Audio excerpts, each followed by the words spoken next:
இது மனசுக்கு ஒரு மன நிறைவை கொடுத்தாலும் அதே நேரத்தில் பெண்களை பத்தின சில செய்திகள்லாம் கேட்கும் போது உண்மையிலேயே மனசு பதறுது, கண்ணு கலங்குது, அது கண்ட்ரோல் பண்ணவே முடியல.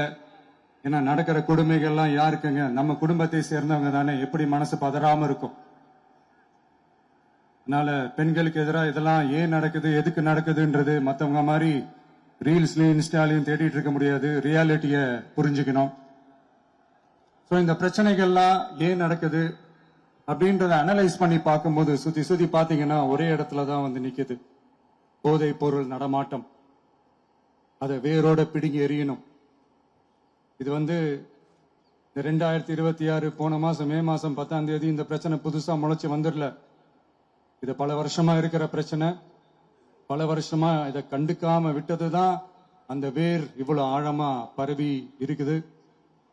இதை பல வருஷமா கண்டுக்காம விட்டது யாருன்றது நான் சொல்லிதான் உங்களுக்கு தெரியணும்னு அவசியம் இல்லை. அது உங்களுக்கே நல்லா தெரியும்.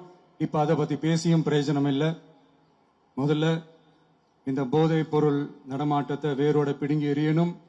அப்படி எரிஞ்சாதான் இந்த பெண்களுக்கான இந்த சேஃப்டி ரொம்ப ஸ்ட்ராங் ஆகும். இது ரெண்டுமே ஸ்ட்ராங் ஆனாலே ஆட்டோமேட்டிக்கா சட்டம் ஒழுங்கும் சரியாகும். இந்த 3 விஷயம் சொன்னல, இந்த போதை பொருள் நடமாட்டம், பெண்களுக்கு எதிரான இந்த கொடுமை, இந்த சட்டம் ஒழுங்கு, இது 3மே ஒண்ணுக்கு ஒண்ணு இன்டர்லிங்க் தான். இதுவும் இப்ப புதுசா வந்த பிரச்சனை கிடையாது. பல வருஷமா இது இன்டர்லிங்க்டா தான் இருக்குது. இதெல்லாம் ஏன் எதுக்குன்றது இப்ப முக்கியம் இல்லை. இது எப்படி சரி செய்ய போறோம்ன்றது தான் முக்கியம். பட் அதே நேரத்தில்